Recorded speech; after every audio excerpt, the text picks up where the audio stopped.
Lagi untuk Tuhan kita yang luar biasa. Kita doa yuk. Terima kasih Bapa untuk hari ini.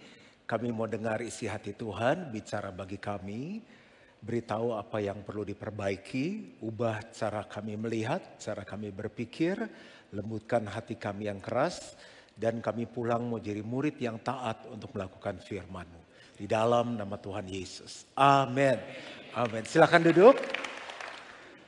Bapak Ibu, tahun ini tema kita kan growing deeper. Bagaimana kita bertumbuh lebih dalam lagi. Dan bulan ini kita belajar tentang future, tentang masa depan. Minggu lalu kita belajar tentang 5 hal. Rethink, reset, reimagine, lalu reliance dan relationship. Saya percaya setiap kita udah ambil waktu dengan Tuhan, lalu dengan istri, dengan anak-anak, lalu juga di company, di pelayanan kita untuk duduk dan memikirkan kembali. Karena Tuhan pasti memberikan kita masa depan yang penuh dengan harapan. Tapi kenapa beberapa orang tidak menikmatinya? Karena mereka tidak melakukan bagiannya. Tuhan kita adalah Tuhan yang mau kita dewasa. Dia memberikan kita kehendak bebas. Nah, bagian yang kedua saya akan membahas bagaimana future kita secara rohani. Karena yang lainnya itu perlu dibahas satu persatu. Saya mau fokus di area rohani dulu. Kita itu kan anak-anak dari Bapa di surga ya. Semua yang hadir kan anak dari Bapa di surga. Dan beberapa kita punya anak-anak di rumah, anak kandung kita. Kita mau ngobrol-ngobrol dulu sebentar. Saya bagi beberapa grup. 1, 2, 3, 4, 5, 6, dan 7 yang di tribun kehormatan. Semua semangat? Udah makan kan? Oke, kita ngobrol-ngobrol. Apa sih ekspektasi kita sebagai orang tua terhadap anak-anak kita kepada masa depannya? Saya mulai dulu ya. Saya pengen anak-anak saya itu menjadi anak-anak yang taat. Nah, coba kita mulai dulu yang grup sebelah sini. Apa ekspektasi Bapak Ibu? Anak-anak kita future-nya apa sih yang kita harapkan? Cinta Tuhan luar biasa. Yang grup sini langsung aja. Silakan. Sama. Ya, cinta sama love itu sama. Boleh yang lain bagus, tapi bisa yang lain. Sukses, oke. Yang grup sini langsung aja. Apa yang kita harapkan future anak-anak kita? Berbakti. Berbakti itu gimana sih ya? Berbakti kayak gimana contohnya? Jangan lupa sama orang tua. Oke. Kalau yang grup ini? Karakternya baik. Berkarakter. Oke. Silakan grup sebelahnya.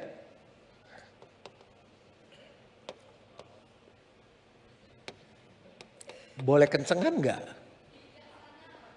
Bijaksana, ya ampun. Kayak Salomo lah Bu kira-kira ya.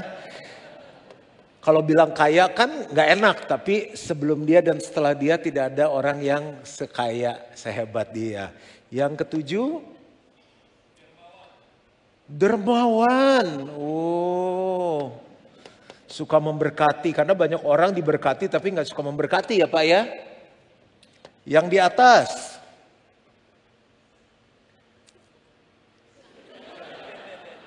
teriak nggak apa-apa.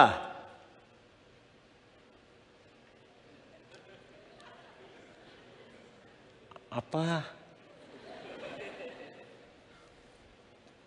Oh doa dulu, oke saya kasih waktu. Ayo yang di bawah, apalagi nih sampai 10. Biar yang nomor 10 kasih yang di atas. Ayo. Bahagia, benar juga ya. Buat apa dia sukses tapi nggak bahagia. Terus? Sehat, benar juga. Itu penting tuh. Ya kita kembali doanya udah selesai yang di atas.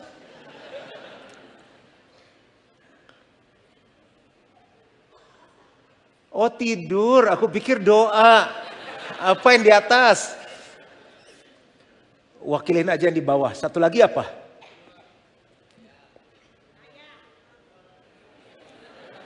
Kaya, oke, saya hold yang kaya ini apa? Berbuah. Wow. Berbuah sama kaya bedanya apa? Ya bolehlah kaya dan berbuah. Ini ada yang kurang gak nih? Kalau bapak ibu anak-anaknya semuanya future gini udah cukup, udah happy? Belum. Nah ini 10 masih bisa bertambah. Tapi bapak di surga juga punya pengharapan untuk future-nya. Kita kan anak-anak rohani. Dia tebus kita dengan darahnya yang mahal. Dia tuh nggak cuma punya pengharapan. Kita datang tiap hari Minggu, duduk, dengar firman, ngasih persembahan, ngasih duit, dan sampai minggu depan dia punya pengharapan. Mari kita lihat apa pengharapan Bapak untuk setiap kita. Future-nya dia pengen lihat kita apa. Ayat ini cukup berat, tapi karena tema kita growing deeper, dikunyah aja saya akan sederhanakan yang berat ini. Efesus 4 ayat 11 sampai 16. Dan ialah Tuhanlah yang memberikan baik rasul-rasul. Kenapa Bapak Ibu Saudara perlu ada dalam sebuah gereja lokal yang kita tahu cuma ada pendeta, pastor, gembala. Tapi ada sebenarnya rasul. Rasul itu tugasnya membangun. Makanya kenapa di gereja ini mulai ada dari kids, teens, youth, uni, kebaktian umum sampai dengan senior. Kenapa dari kecil dibiasakan di satu gereja, jangan pindah-pindah.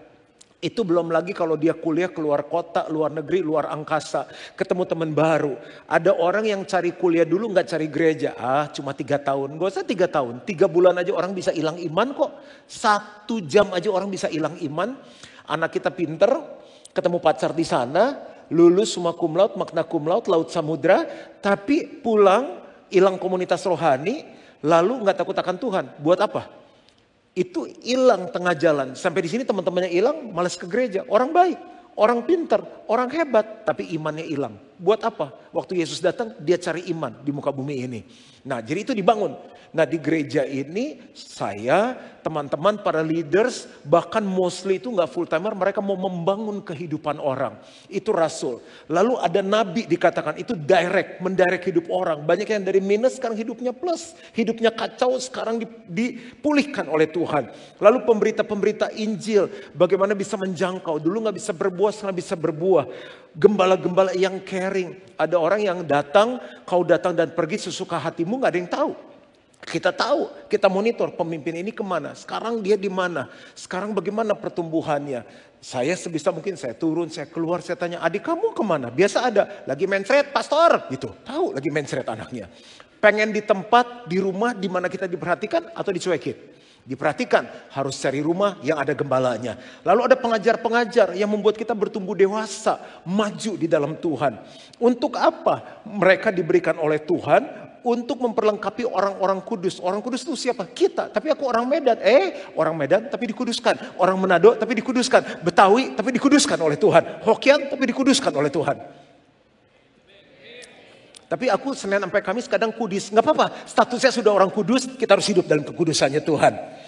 Bagi apa? Pekerjaan pelayanan. Tapi aku kan dokter tuh melayani Tuhan. Waktu ngebor gigi orang mau operasi, dokter jangan komersil.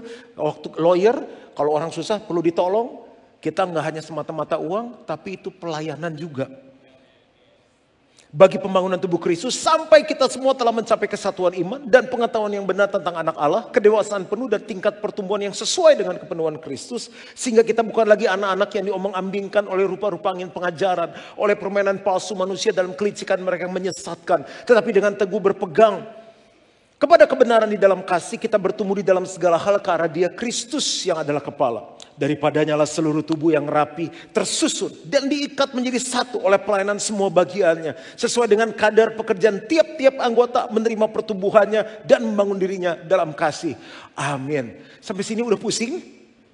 Pusing kan? Saya juga yang baca pusing. Bagaimana ini menjelaskannya? Tapi tenang, ada Roh Kudus. Semuanya pulang dari sini pasti ngerti. Ini pintar sekali kebaktian yang ini. Nah, apa sih kalau disingkatin? Ini isi dari harapannya Tuhan. Orang tua dikasih sebagai wakil Tuhan di bumi, mempunyai ekspektasi ini terhadap anak-anaknya. Gembala, rasul, nabi, pengajar, guru dikasih dalam sebuah gereja lokal supaya harapan Tuhan bagi anak-anak rohaninya tercapai. Kita lihat, Tuhan mau, ini kesimpulannya. Tuhan mau kita sebagai gereja, sebagai orang Kristen punya future dalam kerohanian kita. Yaitu kesatuan iman sebagai berikut. Coba bilang sama-sama, kesatuan iman. Ini penting banget. Kenapa Indonesia diserang lama oleh Belanda dan kalah dan menangnya lama merdekanya? Dipecah-pecah, divide et impera. Nggak tahu anak kita tahu nggak sekarang apa itu divide et impera? Itu martabak apa, Det? Itu divide et impera, dipecah-pecah. Makanya sekarang kan gitu, keluarga dipecah belah, istri nggak ngomong sama suami, gereja dipecah, adik kakak dipecah. Kesatuan apa? Iman ada di mana? Aduh, yang kita belajar kemarin, all things are possible, iman ada di hati. Iman ada di hati. Percaya kan ada di iman kan percaya ada di hati. Kamu percaya di mana? Di dengkul saya. Kan gak ada percaya di hati. Aku percaya banget di hati kan.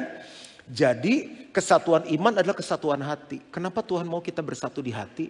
2-3 orang sepakat sehati, kita berdoa Tuhan jawab. Waktu kita sehati, imannya sepakat, kesatuan iman, kesatuan hati, Tuhan perintahkan pengurapan, kehidupan, berkat untuk selama-lamanya. Kita nggak perlu kejar apa yang bisa datang sendiri dalam hidup kita. Tuhan mau ngomong sama anak-anaknya gini, kamu datang ke gereja tiap minggu bagus, tapi aku punya ekspektasi lebih, hidup dalam kesatuan iman. Kamu nggak usah kerja keras, kerja payah seperti orang lain. Ya work hard haruslah ya. Tapi ada kasih karunia Tuhan. Makanya gini, ada suami imannya di sini, istrinya di sini. Orang tuanya imannya di sini rohani, anaknya rohana, nggak ada yang ke gereja. Kakaknya di sini, adiknya di sini. Nggak pernah bisa doa sama-sama, nggak pernah bisa sehati. Nah, saya akan uraikan kesatuan iman itu seperti apa. 2025 nih dahsyat banget kalau kita growing deeper. Siap? Are you ready? Yang pertama. Tadi Bapak Ibu udah tulis 10, Tuhan cuma minta 3 nih. Yang pertama, pengetahuan yang benar tentang anak Allah. Pengetahuan yang benar tentang anak Allah. Anak Allah siapa namanya? Yesus. Kalau pengetahuan yang benar berarti ada pengetahuan yang salah. Ini penting banget. Kalau orang punya pengetahuan yang benar tentang bisnis, tentang keuangan, cara ngatur uang, cara manage, cara invest, nggak akan ada orang yang miskin, nggak akan ada orang yang bangkrut, nggak akan ada orang yang ketipu. Firman Tuhan bilang kalau orang mengetahui kebenaran, kebenaran itu akan memerdekakan dia. Yohanes pasal 8. Kebenaran itu siapa? Yesus.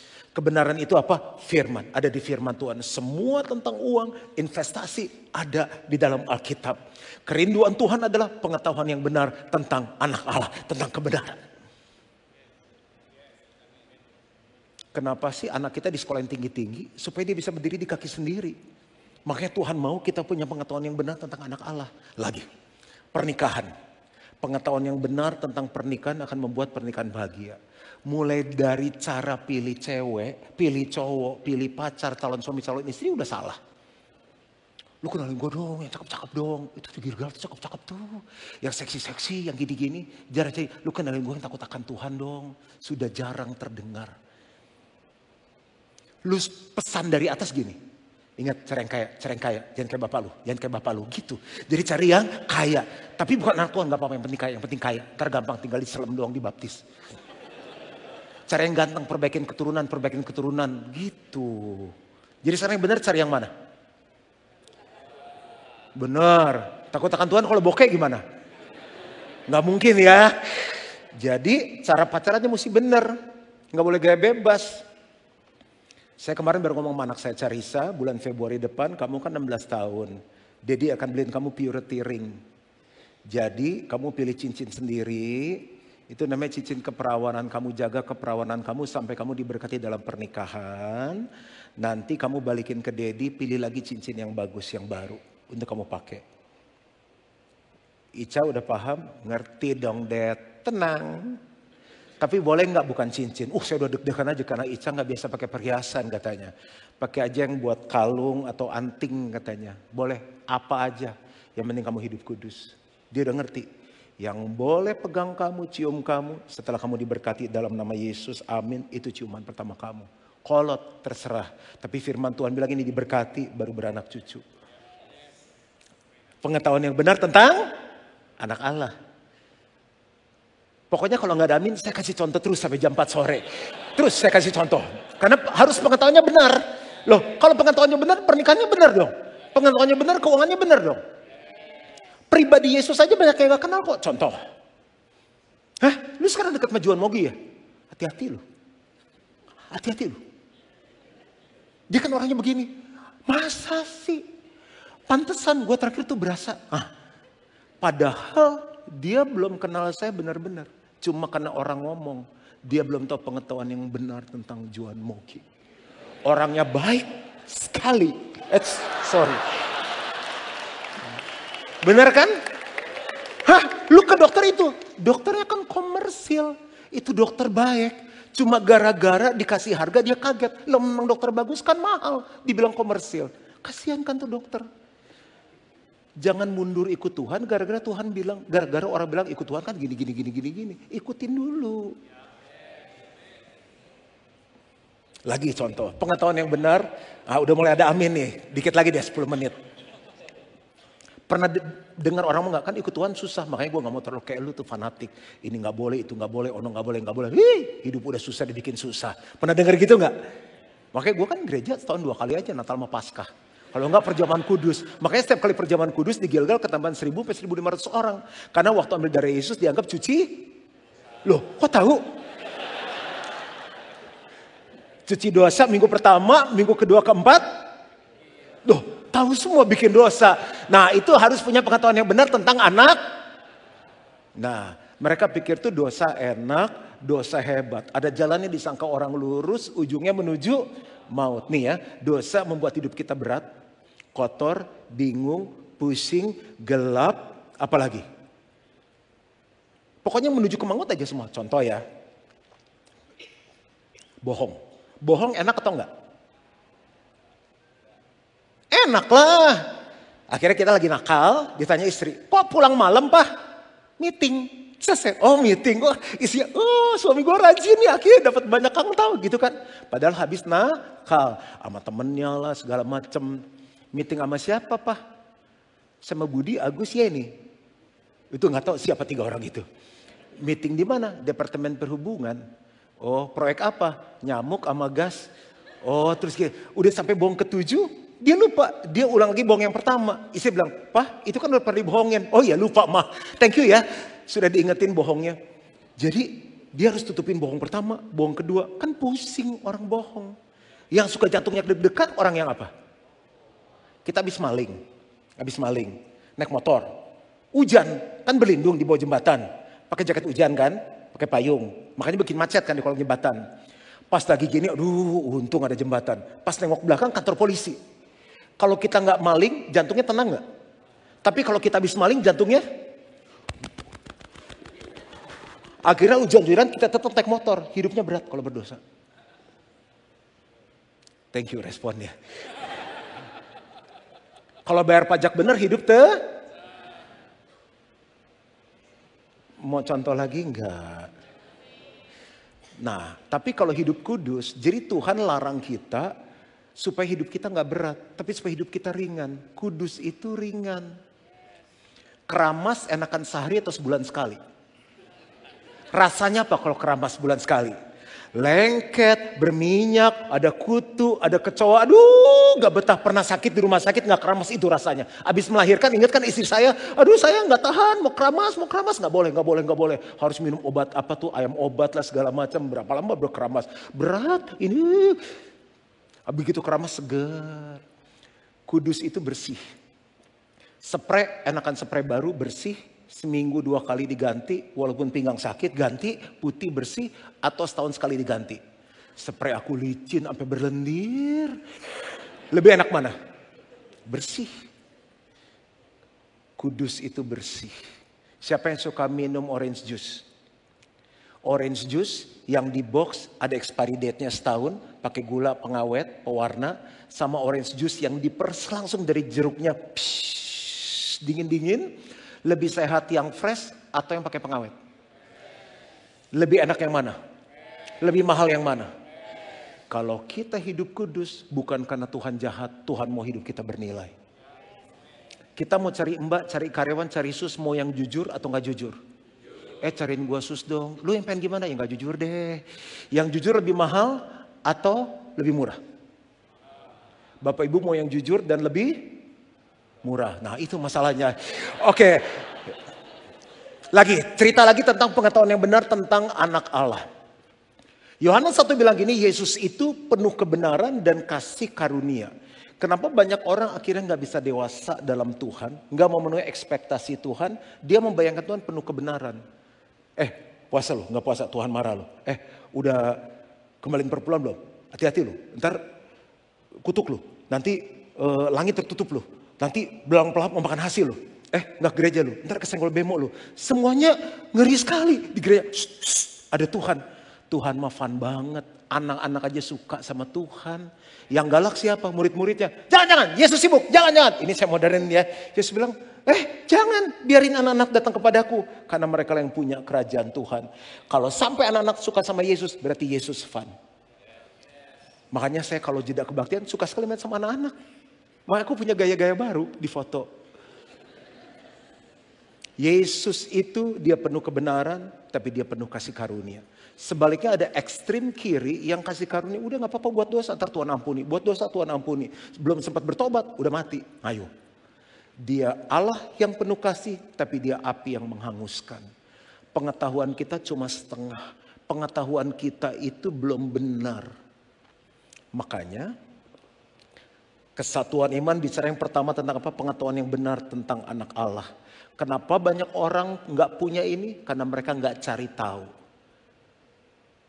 Ada yang banyak cari tahu tapi gak dikasih tahu. Di Gilgal dikasih tahu. Ada Precious Love, ada Marriage Upgrade, Grow 101, Grow 102. Ada kelas teologi, namanya apa kelas teologi kita? Yang suka ada tuh tentang Trinitas lah, tentang apalah. Saya sendiri gembalanya sampai lupa kelasnya. Adalah setahun berapa kali. Nanti ada kelas lagi upgrade seminar. Itu ngajarin apa? Pengetahuan yang benar tentang anak Allah. Ini lagi dikotbahin nih pengetahuan yang benar tentang anak Allah. Jadi dari kitanya harus mau tahu, harus mau dikasih tahu, jangan so tahu. Gitu. Walaupun gak ada amin, saya harus lanjut poin yang kedua. Yang kedua adalah kedewasaan yang penuh. Ciri orang dewasa ada 3. Yang pertama, tanggung jawab. Yang kedua, respon. Yang ketiga, buah. Umur 70, kedewasaan 17. Tapi umur 14, kedewasaan 40. Mending mana? Nanya tuh barusan, mending mana? Tanggung jawab. Bukan tiap minggu ke gereja. Tuhan suruh pergi, beritakan Injil. Nginjil gak kita? Itu tanggung jawab. Kan Bapak ngomong. Nak, tolong ambilin tas mama. Nak, tas mama. Nak, tolong anterin adek ke depan. Nak, tolong itu pakaian sepatu adek masih 2 tahun. Pakai sendiri lagi. Kesel kan orang tua gitu. Tuhan bilang pergi, jadikan semua bangsa murid. Muridin orang gak? Tuhan bilang tumpahkan tangan tas orang sakit. Pernah doain orang sakit gak? Bingung doanya gimana? Itu tanggung jawab. Lalu apa lagi? Respon. Kristen sih lama. Responnya gak ada beda sama orang dunia. Contoh. Papa beli mobil. Mama dibeliin mobil. Anak dibeliin mobil. Masing-masing punya mobil. Satu saat mobil mama diservis. Mama pakai mobil papa. Mobil papa kan kesayangannya papa. Dicuci, dilap, difoto. Keserempet, naik ke trotoar. Velg rusak, bemper copot. Mobil kesayangan papa, kilometer baru 700. Gimana Pak responnya? Orang dewasa nih. Pak, gimana responnya? Pak? Ya udahlah aku jawab aja ya. Ma, mobil papa bisa beli lagi. Tapi mama cuma ada 1.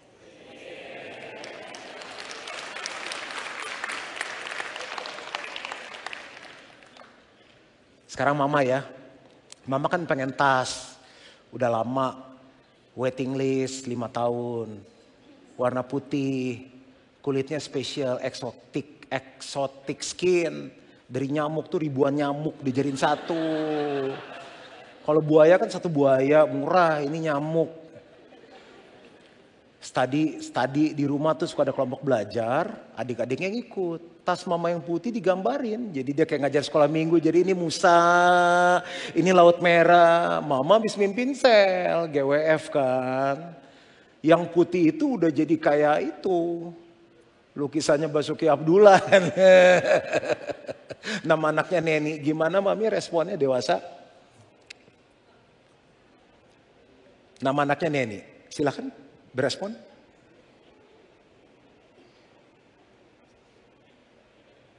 Mih, ayolah Mih. Tadi kan udah kasih contoh papi kan, tas cuma satu. Tas papi bisa beli lagi. Tapi mami cuma satu. Ayo Mih sekarang sama Neni gimana? Neni, ya aku mulai. Mau nada rendah atau tinggi? Neni! Atau Neni, mau yang mana?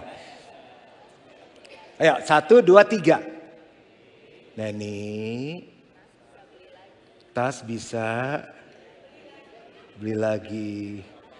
Tapi Neni, mami gantung. Ini kayak mesti dihapus dari YouTube nih, oke. Neni, kamu tahu mama masih cicil 12 bulan lagi. Itu 4 tahun THR dari papi. Oke. Dewasa, kita yang tahu ya. Orang hidup gak ada masalah gimana ceritanya. Tapi respon kita. Lu mau tahunan di gereja, respon kita menghadapi masalah. Itu dewasa. Dan dewasa bisa menghadapi buah. Ayo udah berapa tahun di gereja, buahnya apa? Loh kedewasaannya saya dan istri kan menghasilkan buah. Loh pastor sebelum Gilgal berdiri saya sudah ada loh. Bingung tuh gimana ngejelasinnya juga. Jadi sebelum Gilgal berdiri kamu udah jadi jemaat. Enggak, sebenarnya sebelum Gilgal berdiri aku udah Kristen. Enggak masalah, buahnya mana? Itu aja. Yang ketiga. Sampai sini udah lebih jelas ya. Future rohani ini yang Tuhan harapkan. Yang ketiga, tingkat pertumbuhan yang sesuai dengan kepenuhan Kristus. Ada tingkat pertumbuhan. Iyalah anak kita pulang gak bisa ambil rapot. Gimana nak rapotnya? Apa? Puji Tuhan, aku udah jadi ketua kelas. Oh bagus dong. Kok baru ambil rapot udah ketua kelas? Iya kan aku nih gak naik kelas yang ketiga kali Pak. Jadi aku diangkat ketua kelas jadi semua pada takut sama aku. Sedih lah kita. Ayo rohani kita naik gak selama jadi orang Kristen? Saya kasih satu contoh aja ya. Galatia 5 ayat 19-24. Perbuatan daging telah nyata yaitu. Ini dulu kita ya. Percabulan. Udah gak kan sekarang. Kecemaran. Hawa nafsu. Penyembahan berhala. Penyembahan berhala bukan cuma patung. Tapi Tuhan ditaruh nomor sekian. Tuhan bukan nomor 1 di hidup kita. Sihir. Perseteruan. Perselisihan. Iri hati. Amarah. Kepentingan diri sendiri. Percideraan. Roh pemecah. Kedengkian. Kemabukan. Pesta pora dan sebagainya. Nih perhatikan future ya. Terhadap semuanya itu kuperingatkan kamu seperti yang telah kubuat dahulu. Bahwa barang siapa melakukan hal-hal yang demikian. Ia tidak akan mendapat bagian dalam kerajaan Allah. Future-nya udah jelas masa depannya. Tetapi kalau orang dewasa. Dia mulai bisa berbuah. Dia mulai bertanggung jawab. Buah roh ialah kasih, sukacita, damai sejahtera, kesabaran, kemurahan, kebaikan, kesetiaan, kelemah lembutan, penguasaan diri. Tidak ada hukum yang menentang hal-hal itu. Barang siapa menjadi milik Kristus, ia telah menyelipkan daging dengan segala hawa nafsu dan keinginannya. Dia udah dewasa. Bapak Ibu, bicara dewasa ya. Saya lihat masih banyak yang muda nih di kebaktian ini. Mau nggak nanti nikah, yang single cowok nikah sama cewek, cakep, baik, pinter, tapi nggak dewasa, nggak mau. Tuhan mempelai pria menjemput kita dalam keadaan yang dewasa. Kapan Tuhan datang nggak ada yang tahu. Tapi coba lihat foto ini, tolong ditayangkan deh. Ini kampung halaman saya, coba lihat sebentar. Beberapa hari yang lalu, berapa foto lagi.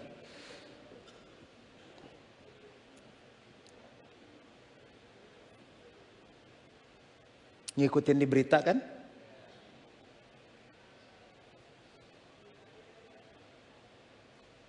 Selesai ya. Rumah teman-teman saya, Paris Hilton, lain-lain. Sedih saya lihatnya. Dan saya dapat berita, baca di medsos itu asuransi nggak mau ganti mereka karena mereka bilang ini force major. Rumahnya sih nggak seberapa, cuma 20 juta dolar, 65 juta dolar, 11 juta dolar. Itu koleksi barang mereka di asuransi kan nggak diganti semua tuh. Mobil-mobilnya. Dan yang orang kaya bilang ini kita sih nggak peduli itunya. Cuma beberapa foto-foto kita, file-file kita itu yang susah. Itu dari asuransi, reasuransi sama government mereka bilang mereka nggak bisa ganti. Waktu saya lihat tuh rata. Itu rute yang saya suka bolak-balik kalau ke Amerika ngelewatin jalan itu. Saya lihat kayak Sodom dan Gomora. Yang kita pikirin cuma future, oh ya simpen deposito ya, simpen emas ya, simpen kripto ya, simpen emas ya. Sampai kalau Shalom udah mengkirim sama Shalom buat future. Tapi kita lupa, Amerika itu Tuhan cuma gini. Masih ingat kejadian di New York? Itu 9/11 ya. Cuma gini dong ya. Ini creme de la creme society nih. Ini lapisan atas semua nih. Yang mainnya 65 juta dolar nih.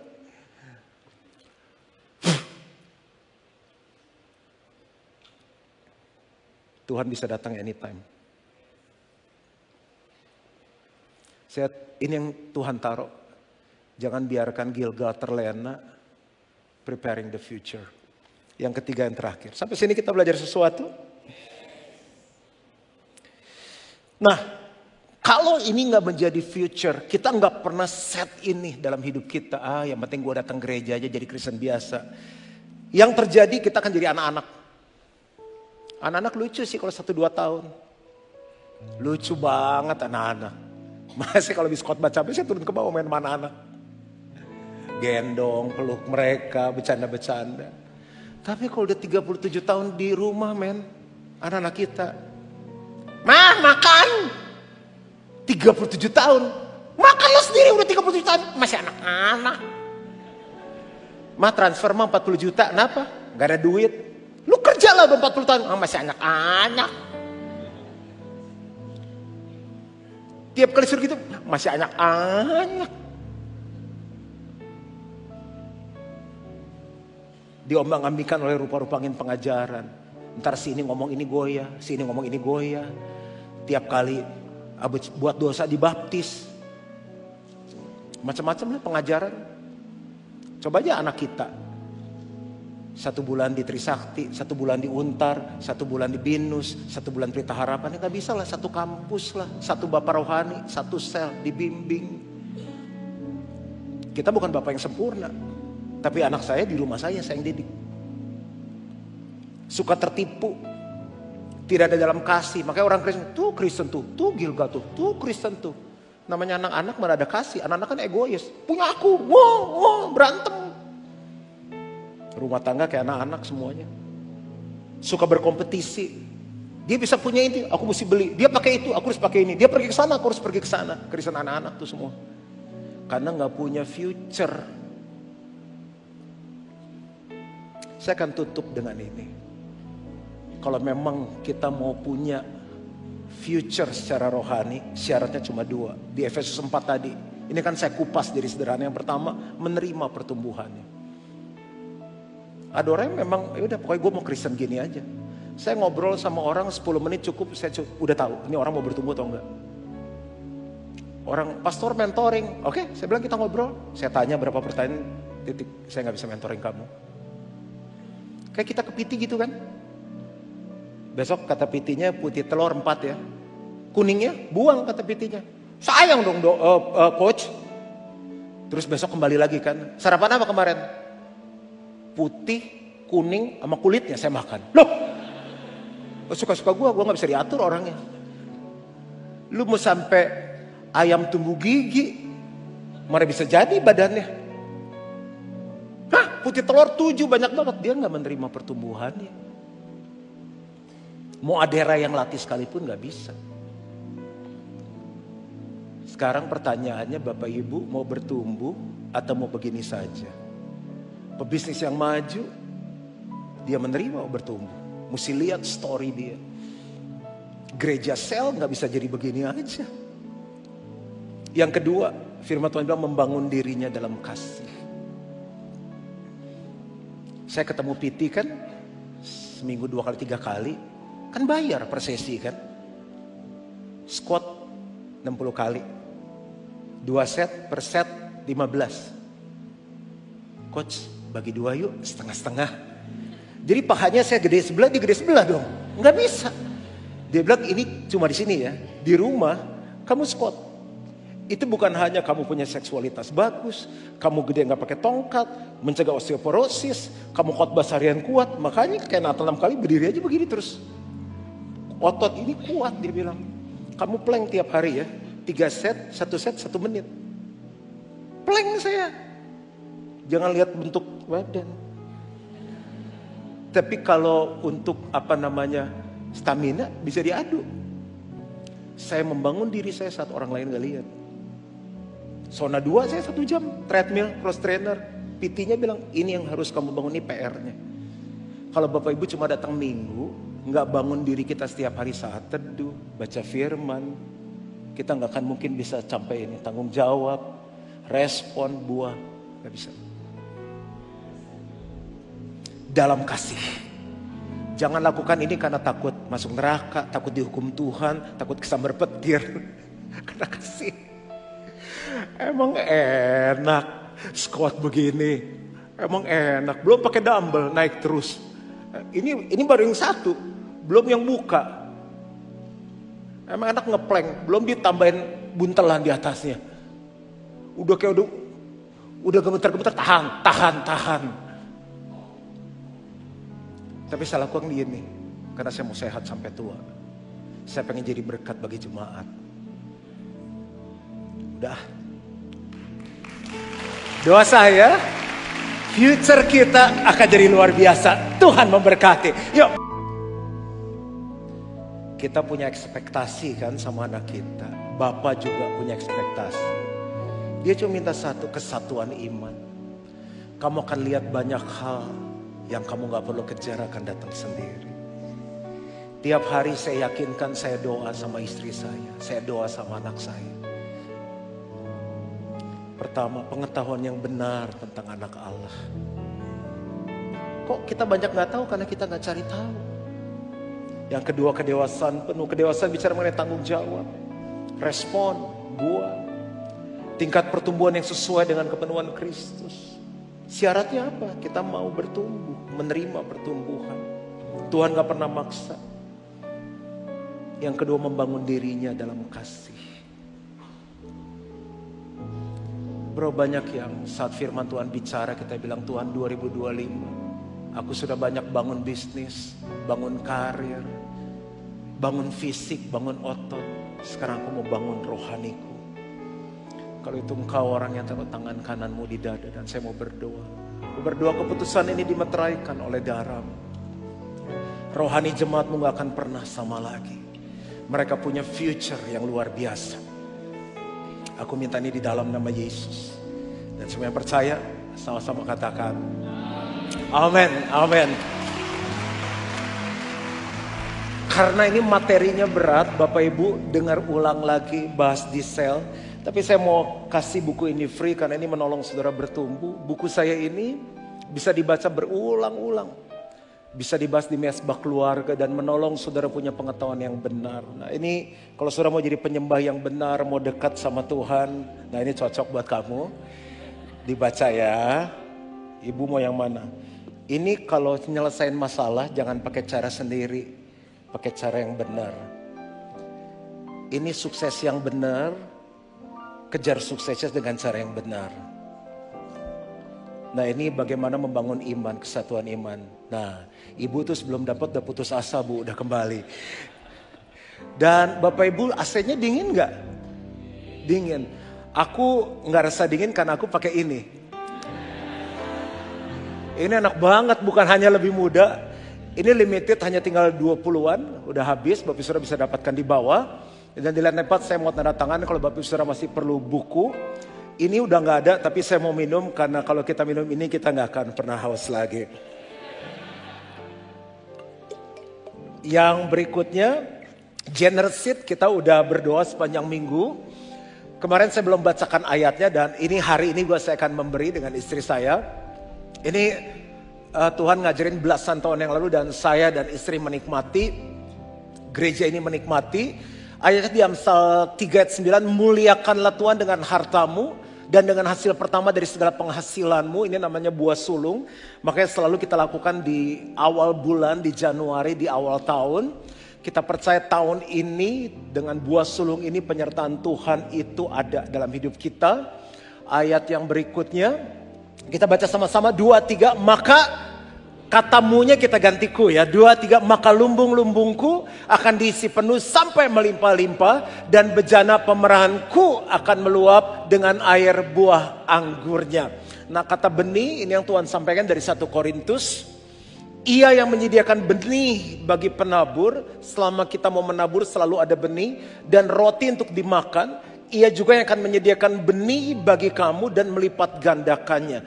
Jadi selama ada benih ada pelipat gandaan dan menumbuhkan buah-buah kebenaranmu.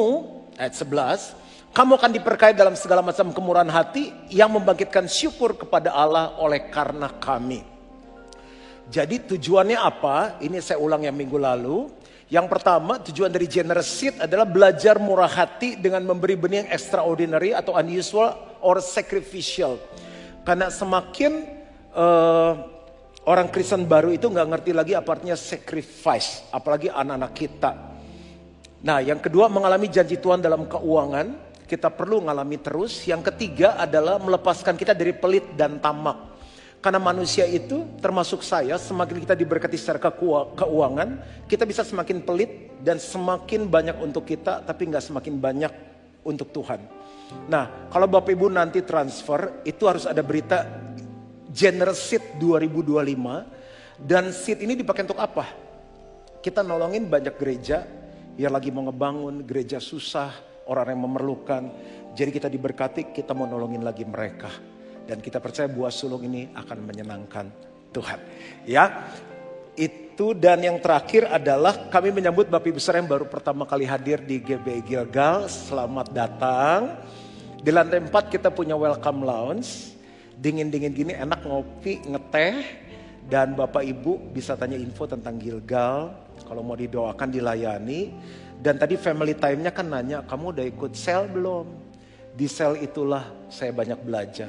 Saya banyak dibentuk supaya saya dewasa tadi. Jadi Bapak Ibu jangan sungkan, daftarlah dalam sel. Yuk kita angkat kedua tangan kita di hadapan Tuhan. Aku berdoa setiap generous seed yang diberikan diberkati oleh Tuhan sesuai dengan janjimu. Terimalah berkat dari Allah Bapa, kasih karunia dari Tuhan Yesus Kristus, pertolongan, persekutuan yang manis dan pimpinan Roh Kudus menyertai kita mulai hari ini sampai Yesus jemput kembali. Dan semua yang percaya sama-sama katakan amin. Tuhan memberkati. Bapak Ibu Saudara boleh duduk dan